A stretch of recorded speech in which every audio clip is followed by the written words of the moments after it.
To understand music, one must go inside the mind of the artist. I'm Claire Harris with Sonarch Media. Join us as we go within.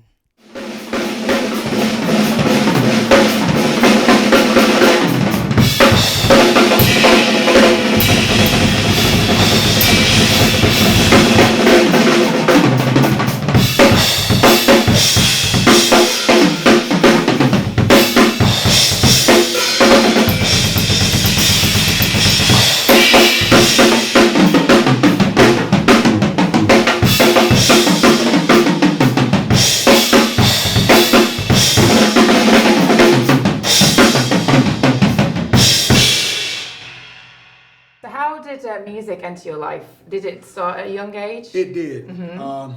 It started at a real young age. I grew up in the church. Right. My family, my grandfather, which is a preacher, he was a guitar player back in the day. I really never heard him play, but they say he was good. My grandmother, she was the piano player.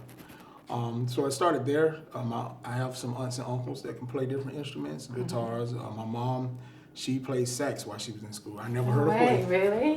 But she played sax while she was in school. So my whole family is musically inclined. So what about musical influences when you were growing up? You obviously grew up in the church and you had that, influence and, of singing and, obviously like choir or in church. What about, music growing up? What kind of Music genre? growing up was mainly a lot of Christian music. My mom on Saturday mornings, I think everybody had that parent that, Saturdays is our cleanup day. Right. So we had these big speakers, this old style stereo, and she would play it and wake us up, and we would just listen to 90.5, which is Winston-Salem State's Right. radio station. So we would listen to that, and mainly gospel music. Every blue moon, we would get a chance to listen to like some R&B stuff. It's like Prince, Michael Jackson. I was going to ask you about that. Yeah, like Prince, that kind of stuff. Yeah. Yeah, Prince is my favorite.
Listen to a lot of that stuff until we were like teenagers and kind of, because my family background is very religious. Right. So growing up in that kind of area, it was like, okay, well, we got to go to church, we only listen to this gospel music, which was fine because it really, being in church and being a church musician, it's like we really work hard.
I would listen to various artists, and that's when I started venturing out a little more. A little like breaking out of what you would normally listen to, so different types of music. If I had to name a perfect album and one that really sparked fire in me, it was Cab. That's the album. I don't think it really has a title name, but it stands for Chambers, Alpine, and Brunel. Okay. Dennis Chambers, Tony McAlpine, Bunny Brunel.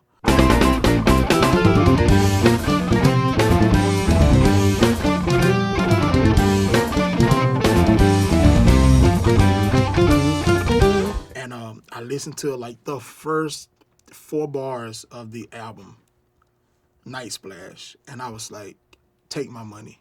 This CD, take my money. You know, I'm walking around with the CD player and just, you know, the headphones with the little cushion, you know, and then and it's like, that was the perfect, because it sparked a fire in me and everything was mixed perfect.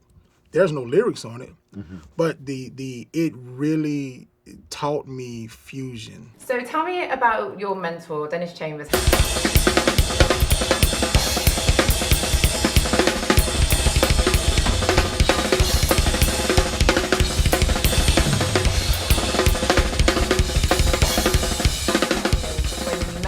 Was that something during school? It was back, actually when I met Dennis, I was actually on my way in the airport. Oh, really? And I was on my way to, in Atlanta, doing a Guitar Center drum off. I was one of the semifinalists. Right.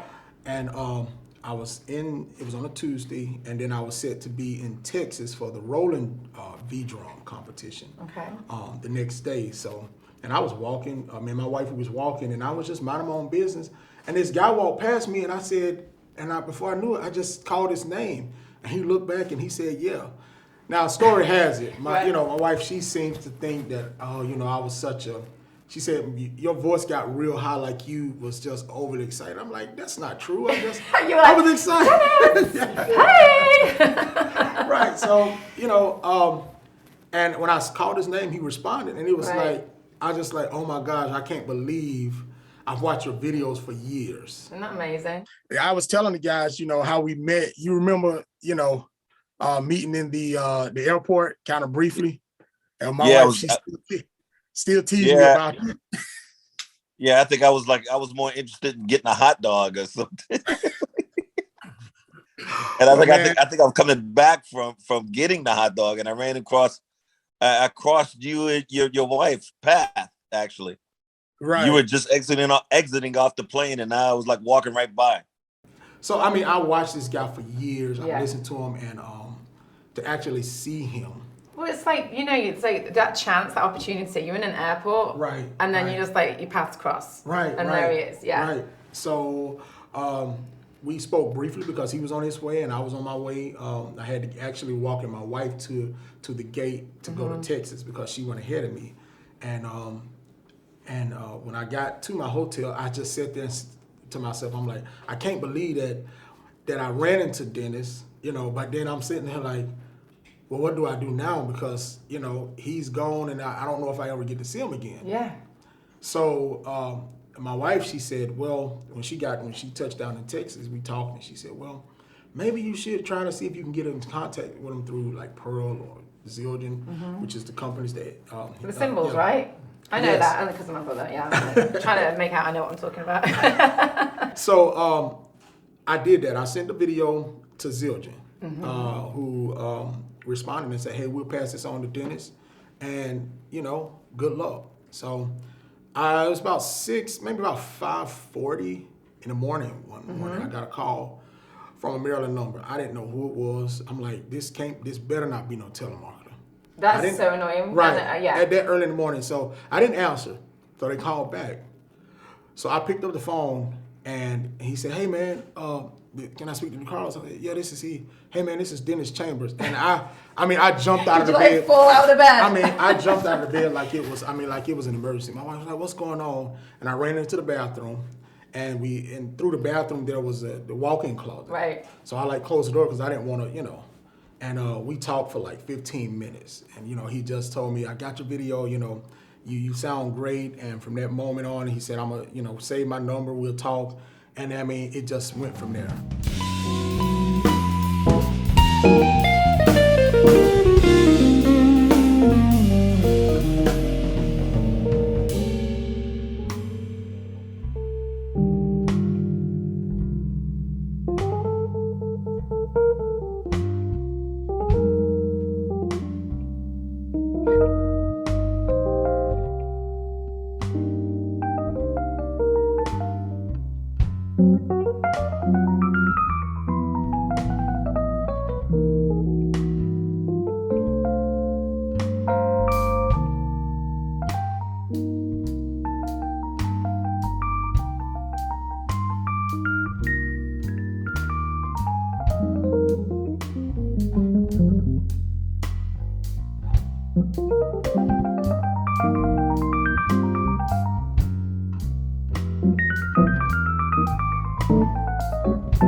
We talked about a little bit about that earlier on, about your influences, about, obviously growing up in church. But if you got asked to play, tomorrow, like what would be your genre of music? Fusion, jazz yeah. fusion. Yeah. Yeah, I love that. Energy and challenge. Because you like making a noise. That's right. That's right. You're always doing something. Everybody has got their own thing going. And it just comes together and it's just like, wow. Just that creativity of bringing all Being those creative, sounds it's not together. formatted. You know? And that's one thing I like about playing, jazz and fusion. You're not reading off of, a piece of music that, this is what we have to play. It's like an open expression. Yeah. And that's what I like. And everyone bringing in the the jam sessions. I feel like that's so creative. It's like people just being allowed to be free with whatever they want to do. Okay.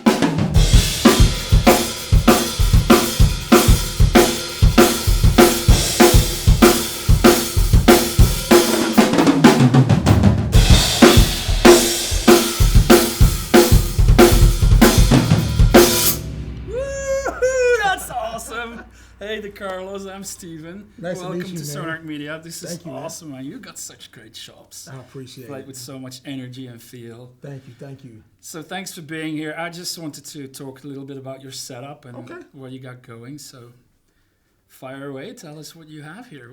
All right. So what? Drum Yes, this is a Pearl drum kit. It is a Music City custom reference, pure, made right in here in the U.S. in Nashville. Wow. And usually, what shells do they have? this shell is it's made up of African mahogany, birch, and maple. This particular kit is one of my favorites. I own about 6 kits. I do have a master's, a couple of sessions, export, which I believe a lot of us started out with the exports. Yeah, I did too, man. In the 80s. $100 kit. Yeah, man. So they have progressed even with the export over the years. They have upgraded the hardware, the shells and things. But in this particular kit, I have an 8-inch here, a 10, 12, 13, 14, and a 16. That's quite This is actually a 22 by 20 kick, which it's a little longer than what the average player will play. Yes. But it adds a lot of depth, and it's a great sound. Still keeps the punch. Right. Yeah. Right. So I love this drum kit. And they stated it's about 14-day turnaround if you were to order one of the Music City custom kits. Take about 14 days to get to you, and Pearl does a great job with the construction of these kits. Yeah. Do you want to tell a little bit about what snare drum you got going here? This is the reference. This is the brass reference snare drum, so it is a reference. And just have a little look here, this because thing, this is amazing. Yeah, the hardware on it is very strong and solid. Yes, right. And this snare drum got a lot of weight, has a lot of body, versatile. A lot of people don't play brass because it's real loud. But if with the right head, with the right tuning, and the right muffling, dampening, it can become a very useful instrument. Yeah, absolutely. Yeah. Well, I heard you practice earlier, and you were playing that double shuffle. Do you want to show us how to do that? Yeah, it's one of Billy Cobham's one of the favorite moves I love, and it's just a on the foot on your pedals, and it's.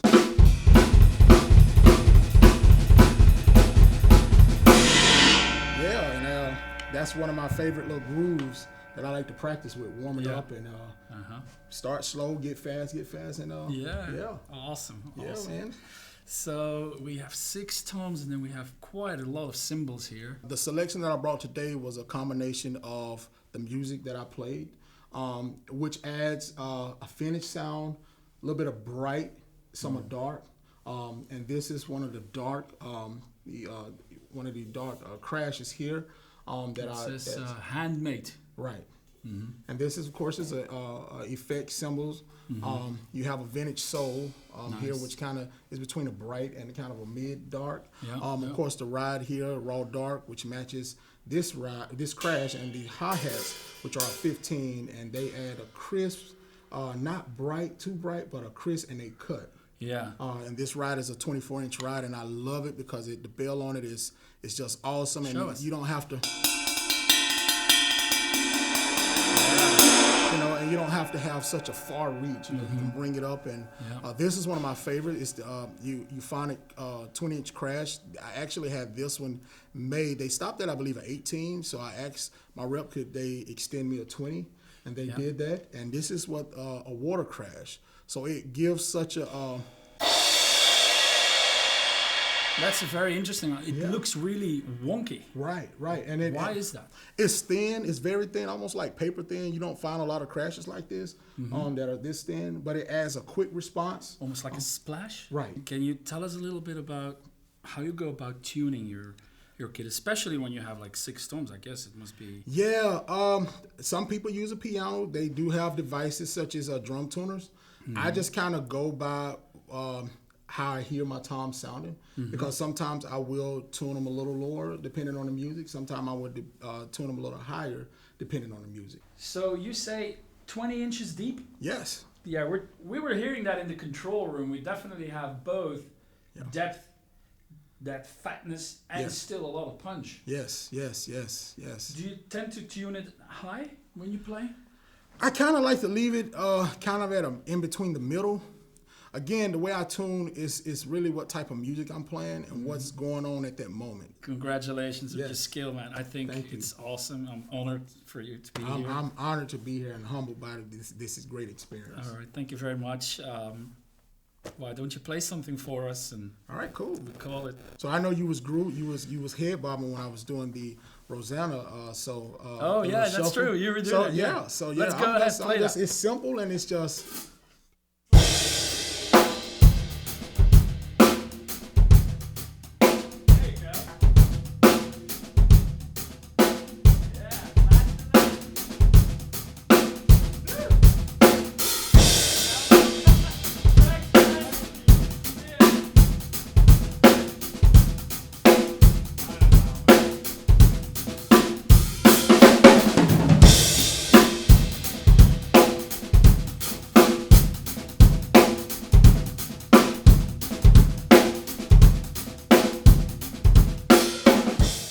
I definitely got to come down. I saw Lee Pearson, I think, downstairs in your basement where you have your kit set up. Yeah. He posted a picture not too long ago, and I'm like, I got to get back up there, man, and check out what you've done to the place, and especially go back downstairs, because the last time I was down there, it looked like a music store. Well, wait a minute. You know, speaking of that, I have something to show you. Hold on.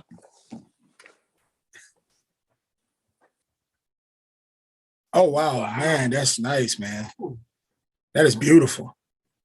You look like a music store down there, man. That's ridiculous. These are the prototype shells. I got some more somewhere. Where's the other one? I got some prototype shells, but these are the prototype shells that Pearl's going to do for my new snare drum. What type of shell is that? Is that a titanium, steel, or wood? No, it's aluminum. Well, none of us know when we're going to die, but we always have this conversation. There's no need in you leaving the earth and just having that much stuff. Somebody got to carry on the legend. Yeah. So at any time, all you have to do, I'll fly up, rent a U-Haul, and drive it back down. Don't forget, you were supposed to come up here and get the kit. I am, and I actually sent you a message, but I know you was busy, and I was like, man, if I can get that kit for this session.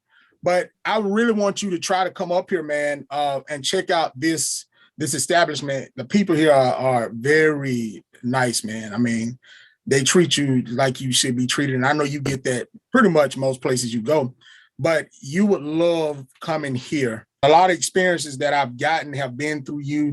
I was able to play with Shake. I played with Cab and some other friends, shared the stage with Victor Wooten when y'all came to Charlotte.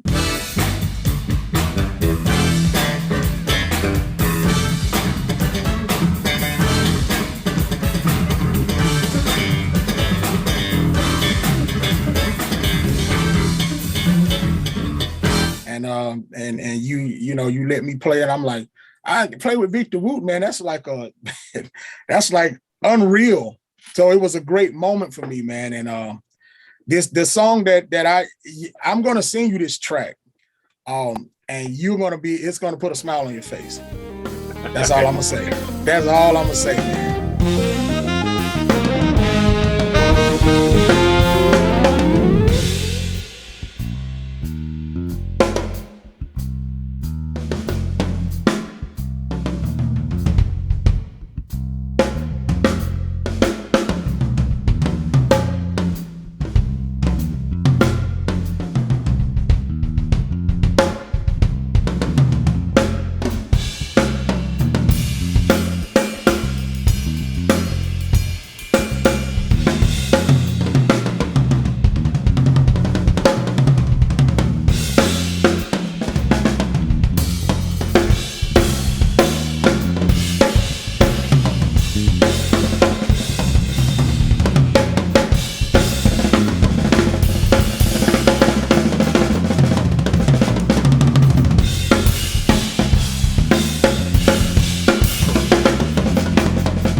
we've never played together as a group. That's insane. So like this is our first time together playing. I've played with Bob, the piano player. I've played with Mike, but I've never played with the bass player or the guitar player. That's amazing. And for us to come in here and what you just heard was really like rehearse. We've text what we were going to do and kind of just got an idea and came in here and sat down, and what we did was just kind of felt it, you know.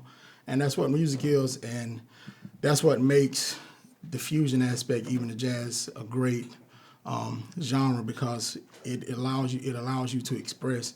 And when I was here before, I expressed myself in really loving that genre of music, because you know it's formatted, but then it's off the grid. You know, it's like, you know, we're gonna put you here, but then you're free to express yourself. Moving forward, I'm actually taking a leap because I am coming off my day job.